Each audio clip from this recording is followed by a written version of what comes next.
Hi, welcome or welcome back. I'm Dawn at the Lake, and this is another episode of Lakeside Quilt Making Arts. Or maybe I could even say this is another episode of What Did Dawn Do Wrong This Time? I made a little mistake, and I need to let you guys know what it is, because I promised you I would be vulnerable. I'm here to help all the newbies in the world feel better about themselves. I'm on a learning journey of everything that I'm doing, and I want to embrace that, and I need to embrace that by not feeling like I can't share my mistakes. And if I do that, maybe I'm encouraging one of you to do that. I kind of consider that we're all newbies, until we've got, 1,000 hours of expertise in one little thing. We're newbies at it because there's a lot of nuances to this whole world of quilting, because there's so much that we can do in the world of quilt making, right? So what was my mistake? I'm going to just jump right to it and tell you that I made a mistake on Jody's quilt. And it's one I can recover from, but how I was choosing to recover from it didn't go well. It's something I've done on another quilt, and it worked out just fine. You may hear Betsy and Ruby in the background. They've decided to come up here and join me and play a little bit. And you can't play around a design board. So what happened is I ended up stitching over something. I ended up stitching over my bungee cord that I'm using to mark my left side and right side of my quilt. You can see where the stitching happened on this bungee cord. And you can also see how useful it is, right? Like this is keeping track of the left side, and I can see if my edges are going to get warped as it comes off of this roll in front. And you can also see that I have made an adjustment. It is now coming out from underneath that bar, that pole, not over there where it used to be. So there's really no way that it's going to get caught up in the stitching going forward, and that is because when you pull this machine, this is as close as that needle can get to the bar. So there's no way, if it's living over here, unless it flips around, right? So I still need to be observant. I think if I create some more tension on it, it won't have as much play in it. So I'm going to try that. If this ever happens again, I am getting rid of it, because this is going to cost me some time to take out all of that stitching. I've used it before, and I thought this is great. It is great, except I didn't have it positioned great. It is supposed to, I need to have it as close to that, I call it the belly bar, as possible. I need to have it as close to that pole that is holding the quilt on it, the quilt top on it, as possible, so it doesn't risk getting caught up in the stitching. The thing is, I saw it there when I was putting the quilt on, and I said, Dawn, I think that's too far. And I told myself I was going to move it. I didn't think about it again to move it. And I've got terrible peripheral vision. I can't look up, and I can't look down, and I can't look to the left at all, but I can just have a little bit of range of motion to the right. So if something's not in sight, I don't have a lot of cues to remind myself to do something. Not having good peripheral vision is a problem. And in this case, it's costing me some time. So what I did, whenever I went to stitch, everything was going beautifully. And I did a whole row, and it was just fine. And I did another row, and it was just fine. And then the next time I advanced the quilt, I didn't advance it up quite as far. So that needle came a little closer to that bar that's close to me. And it ended up stitching over that bungee cord. So there was like a small little section, and then another small little section where the design had come down and the needle had stitched over it. I'm really lucky that the needle had not gotten broken. I probably need to change that needle. But I didn't notice it at first because I didn't get any cues. I didn't have any alarms go off. I didn't hear any clunking, nothing. And I didn't look at it during that. And so it was almost done quilting that whole row before I noticed it. Oh my gosh. I noticed it. I thought, I got to take that out. I can't leave that in. How do I fill in? It's like 2 or 3 little stitches, but taking something out and removing 2 or 3 little stitches in a line of stitches means there's nothing holding the beginning point of that and the end point of where you're taking it out. There's nothing holding it down. So that's fine. I'll go back to a point where I know that the design was going in a certain direction, and then I will just start from there and let it stitch. So this is the mistake that I made. When I overstitched on top of the bungee cord, which still has some play in it, even though I've tucked it underneath the bar, it's coming out from a different place. I can't believe this number. Only 39.4% of you that are watching have subscribed. That means what? 60.6% of you haven't subscribed. You're watching on a regular basis, but you haven't subscribed. I want to invite you to do that. Hit that subscribe button. That grows the channel, grows our community. And through that growth of this community getting bigger and bigger, we can all encourage each other. And I think we could all use a little bit of that. We're all just curious quilters, and we learn and grow by being in community with each other. That's my perspective anyway. And if you feel the same, please hit that subscribe button. Now I'm going to send you back to the video that you clicked on that play button to watch. Thank you for being on this journey with me. Keep moving that needle. It's coming out underneath the pole now. So it's going to be a whole lot less likely to flop into the area where it would be getting into the stitching. And I'm going to be very observant about it and being very diligent about that not happening again. So I got some double stitching because when I took out the bungee cord and I broke some threads, I thought, well, if I line it up properly, then I can just start restitching it and it should line up. Well, it didn't line up perfectly, you can see, and it just redid the whole leaf and it looks like it's echoed, which is not a bad look, except it stands out. There's a lot of overstitching in this design. Like you can see here, there's a lot of overstitching, but it's overstitching, not side-by-side stitching. That double stitching shows up more on the lighter fabric than it does anywhere else. But again, this is not overstitching, this is parallel stitching, and it stands out. And it's just not how I need to deliver a quilt to somebody. So I just want to be forthcoming to you all. Mistakes will happen. I wasn't sure what to do because I didn't want to have to take out the entire row because that's just going to be time consuming. It took 30 some minutes to stitch the entire row. I forget how long this one is, 55 inches or something like that. So that's just going to take some time because the stitching is 11 stitches per inch, which I believe is pretty standard. And in some places you can see it's going to be easy to pull up to get my seam ripper underneath there. But you can see also how difficult it's going to be in the places where there's overstitching, where the design overstitches to get to, it travels to the next place. Where there's overstitching, here is one of the places, it's just going to be harder to pull those stitches up. They're just going to be tougher and it's harder to get the seam ripper underneath there. And there's a fair amount of overstitching. So my first thing I'm going to try to do is I'm going to take out just this first 12-inch block from where it starts here to where the next one starts. And you can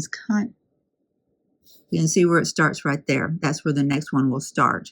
If I can take out everything to the left of this, maybe when I restitch, it'll hit close enough to where I won't have to take out the entire row. We'll see.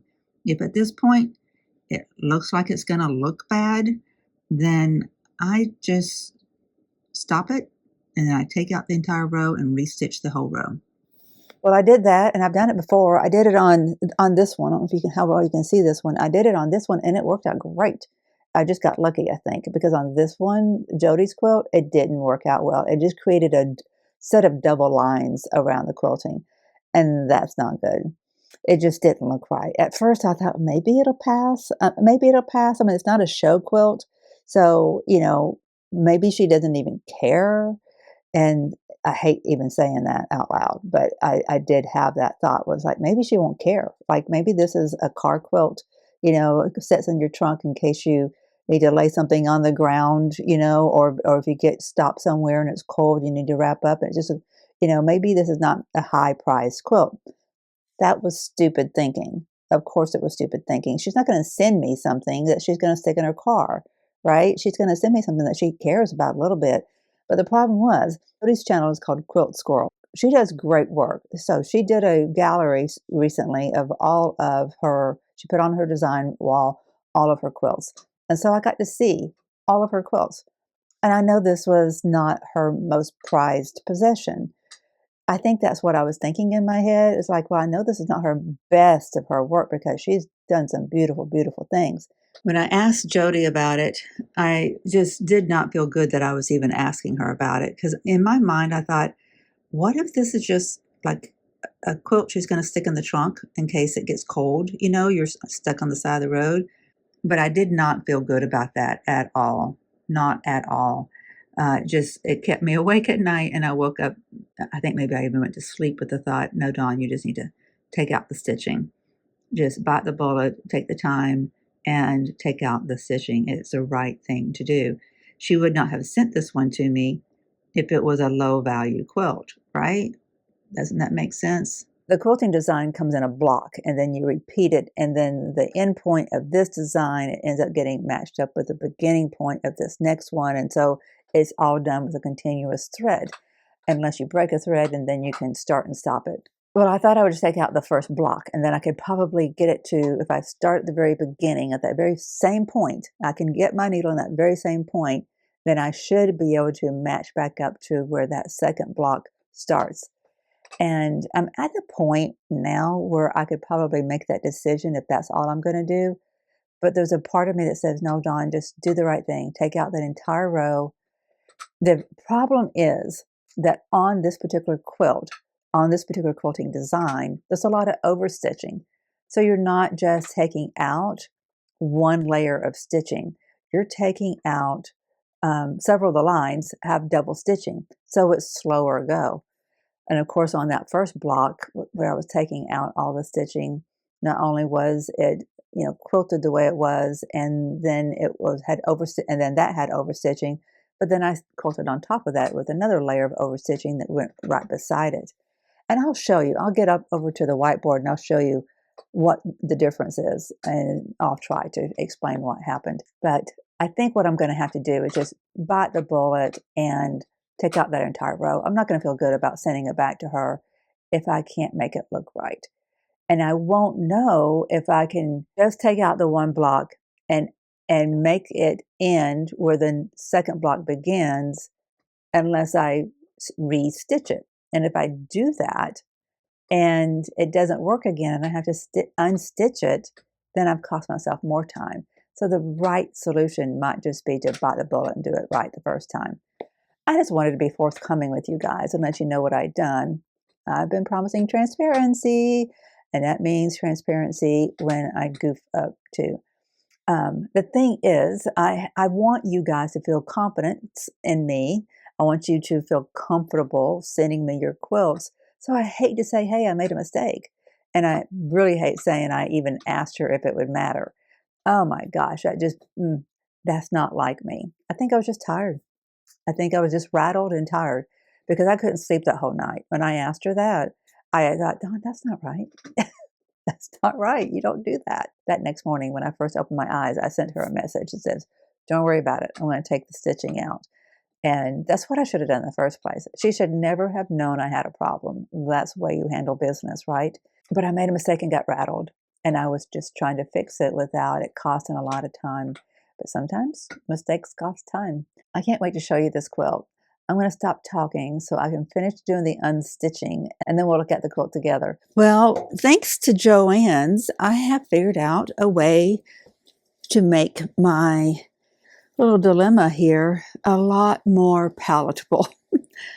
I went to Joann's to cancel an order. While I was there, I shopped their sales because I wanted to get some fabric that I could practice on, some techniques that I don't want to practice on someone's quilt, Well, I did that. And then I saw on my way towards the cashier that they had a sale on their lights. And my first thought was, I really don't need to spend any more money, but I love my lights that I have, and I looked over all they had. I'd love to have one of their floors, one of the ones that stands on the floor to sit by my recliner. But these clip-on lights add a lot of flexibility. So that's what I got. And the one they had was not like the one I had before. This one has a magnifying glass. Oh my gosh, it's making all the difference in the world. I can actually see what I'm doing. I think going forward, I am going to switch my stitch count to 10 from 11, so it's a little easier to see. It's, it would go a lot quicker and would not be as intimidating to take out an entire row. This is going much, much better now that I can sit fairly upright. My elbows are resting on this front pole, and that's helping me to brace my neck and my head. It was not going to go well if all I was doing was leaning over. Let's see if I can't get you to see what's over my shoulder. Let's see what kind of view you get. Not so sure that's going to help your view of things. We'll see. As I bring this up to where I can see it, turn it a little bit, maybe that'll, there. As slow as this is, I keep telling myself it's because I'm taking out 2 blocks in one right here. This is not just one block. Even though I'm still in the same, 2.5 square inch area, it's like taking out a 5-inch square area because there's 2 blocks right here, 2 lines of stitching for same design that are just running parallel to each other. You don't have to take out every stitch. You take out every couple or so, and then it loosens it from the back side. So that's kind of what I do. I grab the ones that are kind of easy to grab, and then I'm going on the back side and pulling from there. And of course, then you got to clip off your strings every so often so that you can have a clear view of what you've done and what you've got left to do. So I think I'm going to stop the camera rolling while I finish this, and I'll let you know where I get to. And I'm going to go watch a little YouTube or listen to some YouTube while I do this. I've been doing some YouTube Bible study this year, and that's what I did initially. But I think it's time to just let my mind wander. I'm going to start with Coriander Quilts. She's moving out of her studio, and I enjoy watching that process. So this will be ongoing, and I'll let you know what I get to here in a little bit. It's a lot of work taking out all those stitches, isn't it? But you know what? It was also very peaceful. I got to watch some movies. I watched Cabrini. I watched a couple of other movies, and I just, listened to them primarily. And it was lovely. It was very peaceful. And sometimes we need to just hit pause and be peaceful in our work, and it's not the end of the world. So I'm going to get back at it.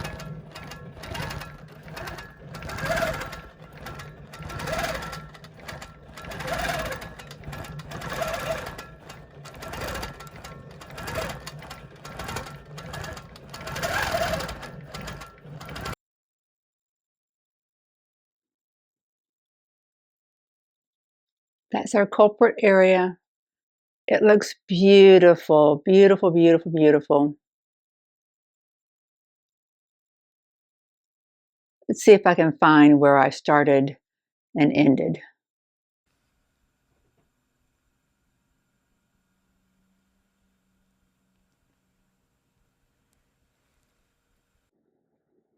The quilt's beautiful. Just goes to show you what you can do with just some simple stitching, simple cutting, simple stitching. So this was my new start point. So what I did is I manually started just a little bit over. I manually started here, went this direction just a little bit to lock down those stitches, and then I let it stitch out, and it went on its merry way. Now you can see how it came really close to what was originally there. And don't worry about those little puncture wounds from the stitching. This is a brush. A toothbrush will come in here and gently rub on this, a really soft toothbrush, and those will disappear. They will completely disappear. And I was very careful with everything I did. I did not pierce any of the fabric. So this went on its merry way. This is where my bobbin ran out, and that's where we were getting to. That's how close I was to being done. But my bobbin decided it was going to win the game of chicken. So new stitching went in from where my finger is all the way over there to the tip of that paintbrush. That's all the area I had to take out and fill in. It took a long time to take that out. This is the new end point. It went right over that line that was already there, just beautifully. And again, you can see how it just is offset from the original design, just a little bitty bit. Knowing what I know now, I wouldn't have made the error that I made, and I wouldn't have had to take out so much stitching. But if I ever have a lot of stitching to take out, again, I just know it's going to take time, and I now have my magnifying glass to help me with that. My lighted magnifying glass to help me with it. Of course, the objective is to never have that problem again.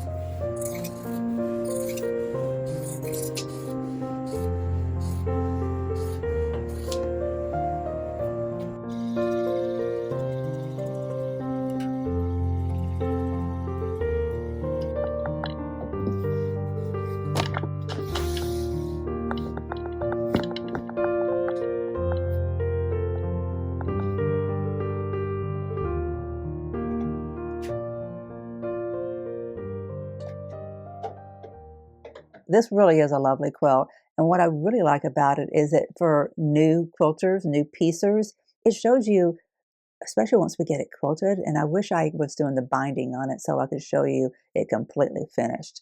But once you get a quilt that is, if you use beautiful fabrics, you piece it together, you quilt it, and you bind it, you're going to get a beautiful quilt. And it's going to have its own personality, if you will. And this one does. It's just lovely. We've chosen a really natural quilt design. It's got oak leaves and acorns in it, and it really suits. I just love the way it looks. It's just so nice. And now I'm feeling so much better about the way I'm handling it that I'm not going to have any qualms about sending it to her. And I think she's enough of a friend that she can forgive me for even asking her if it was okay, you know, how much she cared. Now, it wasn't horrible because I looked at it, I thought, if this was my quilt, I wouldn't care. Unless it was one I was gifting or it was one I was going to be particularly proud of, or it was going to be on display somewhere, I wouldn't have cared, you know, for my own personal quilt. That's kind of what I was thinking too at first. But as the quilter, I need to remember that making your quilt beautiful is my job. And if I have a mistake that comes up, I just have to figure out how to undo that mistake, no matter how much time it costs, because until the quilt is made beautiful by the quilting, I'm not done. So I don't finish until I'm done. Don't stop until you got it right. That's kind of my motto. I just keep on pushing. I think in this world, I call it keep on moving the needle. So if you know Jody over the Quilt Squirrel, tell her quilt looks beautiful. She'll probably watch this video at some point too, and she'll see it too. But I just want to be forthcoming about how things turned out. This is 2 days after the intro for this video was made, when I was sitting in the corner over here behind the sewing machine. The results of my efforts, I have to share, turned out fantastic. Jody's quilt, I'm very pleased to say I am proud to give it to her now. It looks great. Let me try to explain what happened in the first place. Well, I'm sorry, not what happened in the first place, but how I was trying to fix it and why it went wrong. And then it's going to be difficult to explain what really fixed it, but I'll do my best. So let's first look at what went wrong. Let's get rid of this. This is where we looked at how much we could potentially make if all of our quilts went together as easily as the tools one, where we put the dump truck on it. Some of that is just more resilient. I'm going to have to get a cleaner in here. Okay, so let's look at this. Let's say we've got a design and it's a leaf that looks like that. You know, it's got these different things going on, right? It's got these. This particular quilt, quilting design, like I said, had a lot of back stitching because it might have this, but to get over here, it had to back stitch and then go over here and back stitch and go over here and back stitch and then there and then come back down and then go and do whatever it was going to do. If it was going to turn into an acorn, you know, that's going to be our acorn for this design. Okay, so let's say this is what we had going on. And I had to come in here and take out, oh, I don't know, let's say it was here. I don't remember exactly what we took out, but it would have been a straight line all the way across that I had to take out. So we got to come in and fill in here, here, and here. So what I attempted to do was, and I know that you can't just put your needle on any place on the line. You have to go back to like a V point, you know, like that would be a V point, because that gives you a trajectory of where the needle's going to go. So if I were to put the needle right here, I don't know that it's going to go and follow that line right there. It may go this way, you know, or it may go just barely off of it, which is what it did. And it created double stitching all the way around, like 1/8 of an inch. So when you put your needle at a V point right there, pretty much have a good guarantee of where it's going to go. Now, what I should have done, I think, since it was just 2 or 3 stitches here and 2 or 3 stitches there, is I should have come in and manually stitched from here to here and here to here and from here to here. I could have done that, and I didn't think about that. So that's solution number 1. I could have just manually stitched with the machine. And that would have left me, if I could have overlapped the stitches that were here and overlapped the stitches here on all of the gaps, overlap them. And then I could have left long enough threads so that I can come back and bury them and lock things in place. That would have been much easier than what I actually did. So what I ended up doing, though, is, you know, because I had to do this to three of the different items, 3 of the different leaves, I think it was, or 3 of the different items in that design, you know, all the way across for a good section, I had to take out some stitching. So, and I had come in and I had tried to fix it, and I made it worse because I made these duplicate lines all the way around. You know, I was thinking, well, maybe it won't look too bad. I'll just let it play out. You know, it won't look too bad for it to have an outline around it. Because I did that on Sherry's. You know, I had a little problem on Sherry's where I had some tension issues, and I had a little bird's nest of threads happen on the bobbin side at one point, and I came in and I tried to fix it, and it made an outline, and it didn't look bad. So we decided to keep it in. Now, knowing what I know now, I wouldn't have done that, but we did, and it didn't look bad. But this one on Jody's, it just looked bad. It just looked bad, and I think it's because there's so much overstitching anyway in the design. I'm not sure, but it just didn't look good. So we did not keep it. So I took out all that stitching. Part of the design, you know, it was over here. I don't know what that is. Let's just say that's part of the design that I left in. Okay, these are all connected. Okay, so where this part of the design, this all goes away because I took it out, right? And where this one came down to start to create the next part of the design, that right there is the point where I started from. And it was going to go back over to where that design was made 2 more times, the whole 12-inch block. So it's 24 inches I took out. That whole design was made twice, and where it was connecting up to the leaf that I left in to start the next section of the design on that row, that's what I needed to get to. And all of this was a gap that needed to be filled in. So on ProStitcher, you can create new start and ends. I've only created new starts. I've not created a new end. Someone on ProStitcher Posse told me that you can do that. You need to, if you want this to be your new start, and you know you got to get to here, you put your needle there, you go to ProStitcher, and you hit the button called New Start End, and you double hit Start. and it's going to set the little green target right there. Okay, you want to go and look and see if that design plays out. Where does it think it's going to end? Is it going to end, let's use a red one. Is it going to end here, or is it going to end here or here? You know, of course, I want it to end somewhere on this line of stitching right here. Ideally there, so it overlaps it. Okay, well, at first it was going to end. Let me get something smaller to point with. So at first it was going to end in one of these other places. And so I used modify reposition to nudge that over to where I wanted it to, and I set that as my ending point. So I went to ProStitcher, I hit the tab called New Start Stop, and then inside that window I hit End, New End. And so it put the little red target there. So that told me that's where it was going to end. So once I did that, I had to see, did it adjust my start point? And it had. So I readjusted my start point, and I went back over to my end point to see if it was close to where I needed it to be. I readjusted it, and I kept on doing that until I got so close that I was comfortable that I could then manually stitch 2 or 3 stitches and connect those points, and it would look flawless. That's what I did, and that's what worked. But of course, as it's stitching out and it's making all these new leaves, and it's making its acorns, and it's doing a new leaf, and it's doing this other thing, and it's doing all this, it gets right here, my bobbin runs out. So I had to create a new start and end point. And what happened with that, that was very frustrating, by the way. And what happened by creating this as my new start point and trying to get to that as my end point, I was able to get it really close. And by the time it came back in and it started stitching again,